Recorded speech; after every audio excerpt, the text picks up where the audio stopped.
Well, hi there. Good afternoon. Good morning to those of us potentially joining us in Alberta or BC. I am a Sephton Leibbrandt. I'm an associate with Samfiru, Tumarkin LLP, and we are the employment lawyers. Thank you for everybody joining and tuning in with us for this 30-minute live Q&A where we will be answering your questions about employment law, about severance packages, about contracts, anything to do with, of course, your employment and things flowing from that. So thank you very much for joining us on this quite nice afternoon, at least here in the GTA. Thank you very much again. So I want to start off with a topic that I get questions about quite frequently from prospective clients. And that topic is, of course, about doctor's notes and when does one need a doctor's note.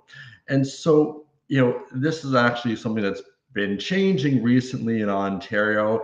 And I was actually a little bit surprised myself to learn that as of the end of October the 28th, 2024, now if you're going to take a sick leave of 3 days or less than that, you actually do not need a doctor's note anymore. So your employer can ask for some kind of reasonable proof. For instance, you can self-attest that you were sick during a 1, 2, 3 day period, but you do not actually require a doctor's note anymore for that particular period of time. So that's actually something that's very, very recent, a new change in the law that everyone should be aware of about that, because I get this question all the time: when exactly do I need a doctor's note? And it's often it's unclear when people actually need it. So if it's the case that you're only taking a sick leave for a day, 2 days, up to 3 days, then under the Employment Standards Act now, no longer can your employer require you to present and provide a doctor's note for that particular leave. You simply just need to provide some kind of reasonable evidence that you were in fact sick. So again, your own attestation, as an employee that you were ill for that period should be sufficient for that. So that's the one situation where employers, of course, cannot ask for doctor's notes. There are, of course, other situations where a doctor's note may still need to be required. Of course, if your leave of absence is a prolonged leave of absence, a sick leave that's more than 3 days, for instance, then in that particular circumstance, the employer can ask you to go and get a doctor's note to prove that that was in fact the case, that you were ill for that period. And of course, if there's other things going on, like if you have restrictions, you need accommodation in your workplace, then in that particular instance, you need to get a doctor's note confirming exactly what those restrictions are and the extent of those, as well as, if you're returning to work, what the situation is there, what restrictions you may need to be on for, the type of return to the workplace after some kind of leave of absence that you've been on as well. Those kinds of things are situations where you will still need a doctor's note. But at least the good thing is now that it appears that, for just basic medical leaves, sick leave of a few days, again, up to 3 days, that for those types of leaves, no longer do you actually require any kind of doctor's note for that, which I think makes things a lot easier for employees in Ontario, because again, it's a hassle, of course, to go and get those kinds of things with the appointment and all that stuff, unless you really, really need it, because again, it's a prolonged absence. You have accommodations that you're seeking from the employer, or other things where you really you need to demonstrate to the employer that a doctor has looked at you and you're under the doctor's care and things of that nature. So that's a question I get asked very, very often, and kind of similar to that. On that same kind of topic is, can the employer ask for, of course, medical information? And the fact is that the answer is no. The employer does not need medical diagnoses and things like that. They're not entitled to that kind of medical information about your circumstances. All they simply need to know is the restrictions that you have in the workplace and things that will affect your ability to work and perform your job, not about medical diagnoses, about your doctor and what they say about your condition and things like that. That's not what's required. Just simply basic information outlining again. How does this situation that you're experiencing impact your ability to do your job? So that's another question I get asked quite frequently as well. So I can see here now that a bunch of questions are rolling in, which is fantastic. And thank you again for everybody joining us this afternoon or in the morning, if you're in Alberta or in BC. Again, I'm Sephton Leibbrandt. I'm an associate at Samfiru Tumarkin LLP, and we are the employment lawyers. And we are now answering your questions live for the next about half hour here. Any employment law questions you may have, we're happy to answer them. So I'm going to go ahead and dive right into the questions now that we've kind of got the ball rolling here and got things warmed up. So first question here is from Max. Max asks, my employment contract states that I was to receive a raise after completing my first 6 months with the company. That time has come and gone, and my employer has not increased my pay and are saying they don't know what I am talking about. What can I do? Does fighting this mean I have to leave or lose the job? So this is a very good question, Max, and it establishes why. And this is the question I get, that happens all the time in my practice, that the best thing to do with anything or both your contract or terms and conditions, everything should be in writing. Get everything in writing. If there's ever a verbal conversation that you have with your employer about a raise or about some kind of change to this duty or adding that duty, follow up right away after the conversation with your employer. Send out an email to them and put the conversation in writing so that there's a record of it. Because of course, when it's just purely a verbal conversation between yourself and the employer, then it becomes very, very hard to track down if issues ever rise subsequent. In Max's situation here, he says he was promised a raise. Now the people say they don't know what he's talking about anymore. And again, if he had unfortunately, if you put this into writing, and this is why it's critical, you got to put that into writing as soon as it happens, ideally, because of course now going back in time, it becomes much more difficult, of course, to establish who said what, when exactly. And it becomes, again, a lot about, he said, she said, about, what exactly happened. So in this particular circumstance, I mean, Max, you're not, out of luck. It's, the case that, unfortunately, it's now a bit more of an issue about who said what when, but at the same time, they promised you a raise. If that was the case, that's what they told you, then you're entitled to that raise. It's not something you need to to leave your job or anything like that. You should, of course, continue to follow up with your employer about it. And again, in the future, make sure that anything in respect to this is in writing, dealt with in writing. When you're following up with the employer, deal with it in writing. Yeah, even if it's a conversation that you have with somebody at work, about about your employment, anything that's important to your employment, make sure you follow up with an email about it, follow up with a text message, even anything that records that in writing, so that at some later point you can go back and you point to that message, point to that text and say, hey, this is what you told me on this date, and then you can rely upon it. It makes things so much easier, especially again in situations where it makes it be complicated about duties are changing, hours of work potentially are changing, other things along those lines are changing, important things to your employment that affect how you do your job.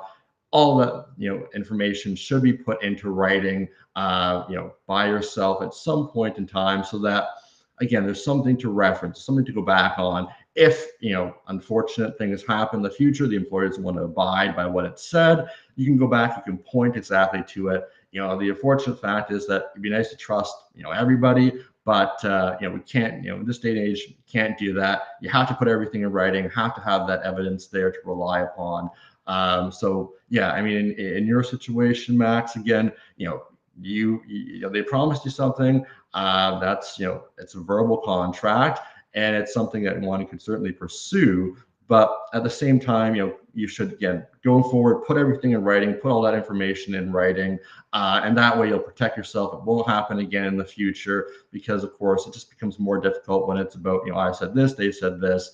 How does one pin down exactly what was said on which date? It becomes very, very difficult. So that's a good question, a useful question, and everybody should know that, whenever these kinds of things come up, anything that's important, you feel this is, an issue that's come up, put it down in writing, make sure you have a record of it. And that way you can rely upon it with, a lawyer, rely upon it yourself, just to have it to say, hey, employer, this is what you told me. This is what was promised. And simple as that, no dispute, nothing, everything's taken care of. So that's a great question. Thank you for that, Max. I'm looking at some more questions coming in here, the chat, which is wonderful. Again, for anybody that's popping and joining us here, my name is Sephton Leibbrandt. I'm an associate with Samfiru, Tumarkin, LLP, and we are the employment lawyers, answering your questions here in this live 30-minute Q&A. Anything about your employment, we're happy to help out and get you the answers that you need, get you some, shed some helpful light on your situations, get you some useful information and advice. So thank you for everybody who's tuning in with us this afternoon. I'm going to jump into the next question now. Looks like Bruce Wayne from YouTube, great name, has asked a question here. We were all given phones and work laptops, Bruce says, for the job that I currently do. My boss stated on day one that he could track our locations with the phone. The guy monitors it a lot. On top of this, he's very regularly looks at our emails. I have a feeling he's listening to calls we were making on the work phones, whether they're happening or recorded and listened to later. Can calls be recorded in this way for my work to listen to them after the fact? Is this legal? So, I mean, if these are workplace discussions, workplace calls, and not personal calls, if this is the workplace's property, then yes. And in fact, anybody who's using a workplace laptop, workplace phone, whatever you say, any kind of workplace, an email account, for instance, everything you do on that, account or that email or that computer or whatever it is, you should assume, even if it may not be, expressly told to you, assume it's being monitored, assume it's being recorded. Ultimately, it's the employer's, property. If you're using their property to communicate with whatever it is you're doing, that's of course of a work nature. But even if it's of a personal nature, again, if it's a personal nature, you shouldn't be using their property to do it, because you should assume, again, that everything that goes through their system, everything that's there, even if they may not be expressly telling you that it's recorded or not, that it well may be recorded, and that you should exercise caution and diligence when having any kind of conversations over an email address, over potentially a work cell phone where they potentially could monitor it. Unlikely in that case, but definitely work provided laptop, work email address, things like that. One should just assume nowadays that the employer is monitoring this conversation and can get access to the emails that I send at some later point if they wish to do so. So one needs to be exercise diligence and caution there. And it's actually a wonderful, really good question, because again, even though now there are policies and legal requirements in place that for instance, if an employer is monitoring your work laptop, that they're supposed to be telling you that that's occurring. Even if those are of course technically requirements now, that assumes that of course the employer is complying with those requirements. Generally speaking, even if such a policy isn't in place in your workplace where they are, expressly telling you that they're monitoring this or monitoring that about your work performance, how many hours you're working, how many hours you're doing this and that, all those things, you should simply assume, nowadays that they have the capability of doing so. Unfortunately, the technology, exists there and it can be used. Ideally, yes, they absolutely should be telling you what exactly they are monitoring, if they are monitoring things. Depending on the nature of your job, they can be recording, again, like if it's customer service related calls and things like that you have with clients or customers. But in this day and age, you should simply assume, as a good kind of rule of thumb, even if it's maybe not technically required or not by law, that everything is being recorded in some fashion and the employer can rely upon it at some subsequent point in time. again, if you're using things for work devices for personal communications, best to just leave that to, again, personal devices and things of those nature. Keep them off your workplace property, your computer, your workplace email. Keep it to your personal email account and things like that. That's the best way to protect yourself, just generally about things said and done in communications with yourself, friends, family, whatever it is. If again it's something that you are concerned that the employer, you don't want the employer to see it, to have access to it, don't use their equipment to send that message or to send that information. Use your own personal device, because again, in this day and age, technology is so advanced that basically the vast majority of things can be very easily monitored and tracked down by any workplace, by any employer. And so best is to keep yourself diligent, keep be cautious, be smart about it, and keep the workplace emails to the workplace. Assume those are being recorded. Anything you send between your colleagues and internal chat, something like that, assume that's being recorded. The employer can reference that at some later point in a litigation or something like that if they wanted to do so. Anything you want to say that's of a personal nature, you really don't want the employer to know about it for whatever reason it is.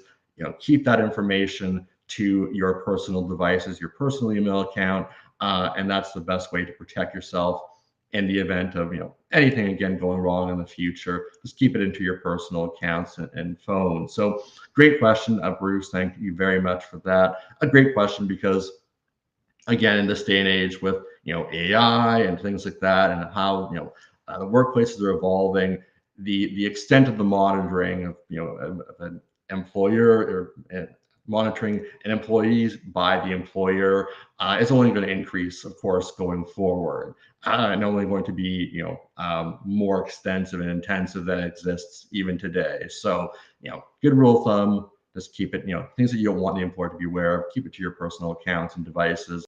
Assume that the employer can monitor or record any information that's on workplace devices or accounts and things like that, or internal chats. So thank you for that.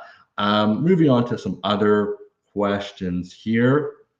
We have Steve writes from YouTube, asks, my sister works as a management for a local plant. Workers are not unionized, but workers are unionized, but she is not. They are limiting her role. She said she is only entitled to 4 weeks pay after 14 years there.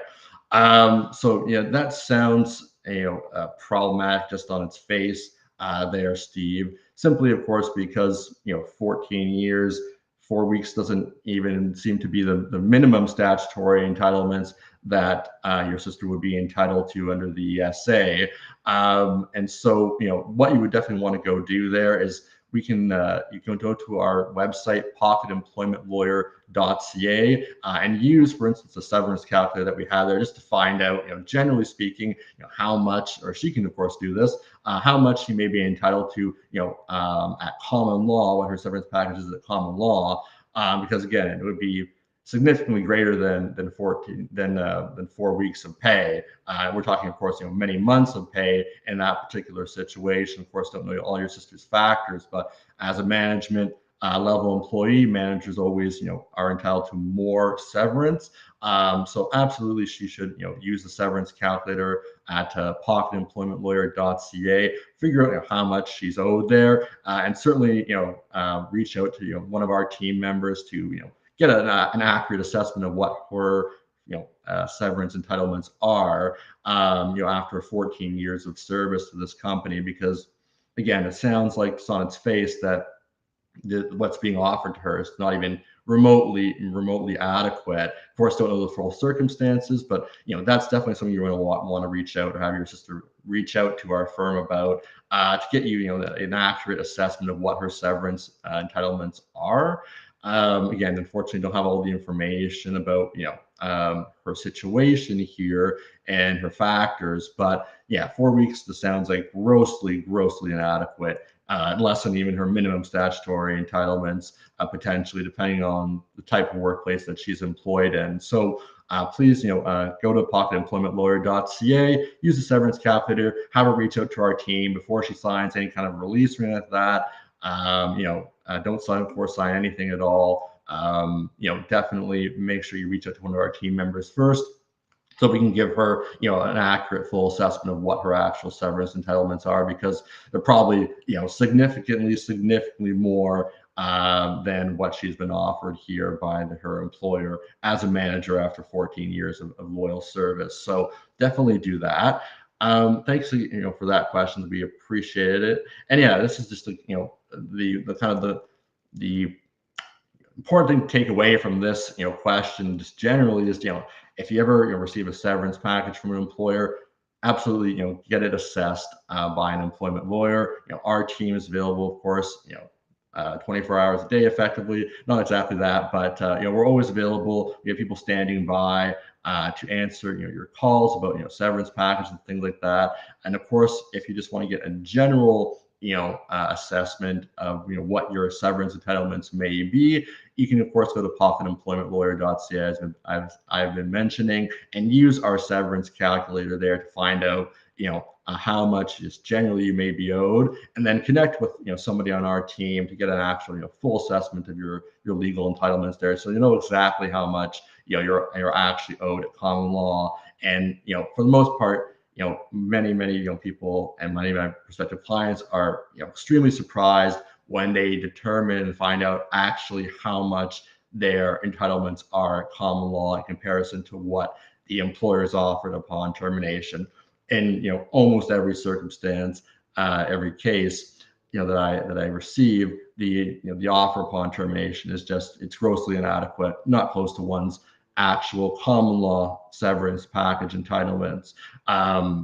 So definitely reach out to our firm about that question, Steve. Have your sister do so, because it's absolutely critical that she gets any legal advice on that before she signs off on a release. And then again, that's the key.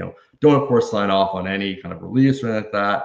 Even a termination letter. Don't sign off on anything until you get somebody, our team, for instance, to review it for you and see what your actual severance entitlements are. Because again, often they are significantly greater than what the employer is offered. So thanks again for that question. Moving right along here. I see Dita from YouTube asks, I work for a small business that is planning to sell in the next few months. I'm not sure what this means for my job. Do the new owners have to keep me on? If they don't, am I entitled to owe severance? So this is a great question, Dita. If your employer is being acquired, then ordinarily what happens is one of two things. Number one, your employer will be acquired, and your employment will simply be inherited by the new employer that takes over, the new company that takes over your company. That's number one. Number two, it could be a different type of acquisition, but basically you'll have the option of either signing a new employment agreement with the new company. This new employment agreement, may say things about recognizing your prior years of service. It may not, or you may be, on that same vein, either that or entitled to they'll give you some kind of a severance package for your consideration if you don't want to sign off on the new contract. Of course, sometimes the case that there is no second option, no severance package option. It's just the employer puts this contract in front of you and says, hey, sign this to keep working. In that circumstance, absolutely do not sign it. Get it reviewed by our team here. Employmentlawyer.ca is of course our website.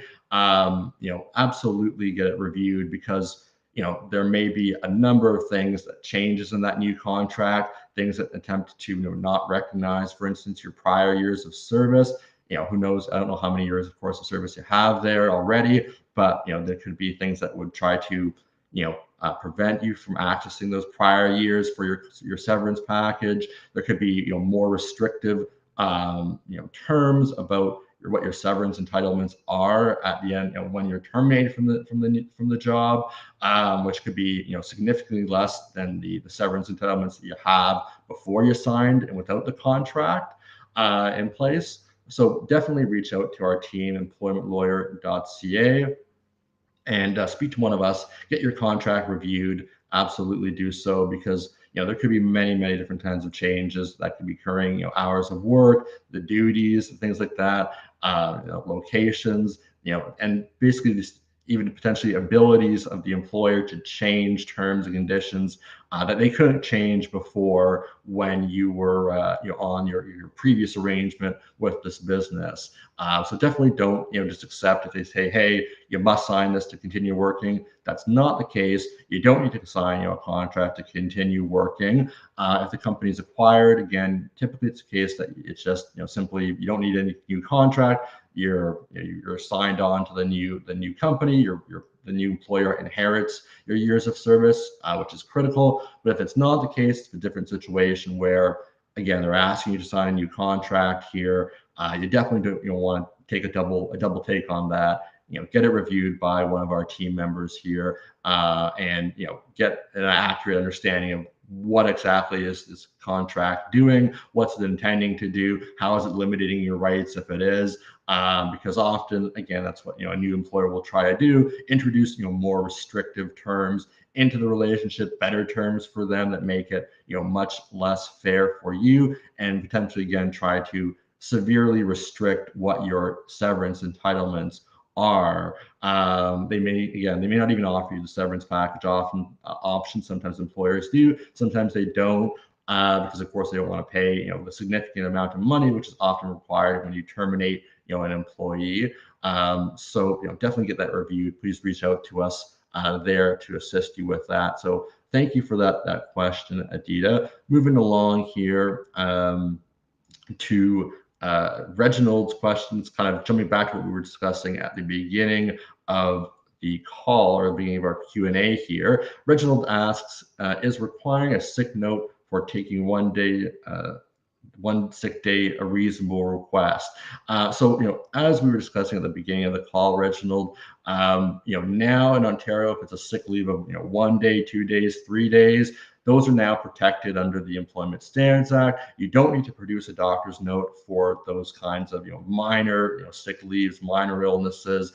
All the employer can require is a reasonable evidence to attest to the fact that you were sick as you say you were. So for instance, basically you saying that you were sick for that particular day or 2 days or whatever it was is sufficient. The employer should leave it at that. Again, you can refer them to the ESA if necessary. That now they cannot require a doctor's note for those very minor, trifling sick leaves of a day, 2 days, up to 3 days in length. If it's in that range, no sick note is required. It's just simply they can have you confirm to their reasonable satisfaction, and you can do so by simply just saying, hey, yeah, that's correct. I was sick for that day, and the matter should stop at that point in time, and that should be it. Shouldn't be anything further from there. That's it. It's done. You answer the question.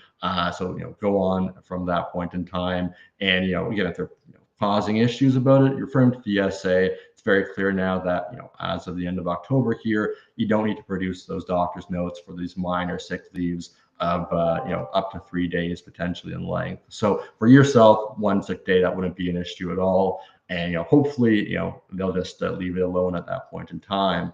So we're getting near to the end here of our time, but there's a couple other questions. Let's see if we can jump into quickly.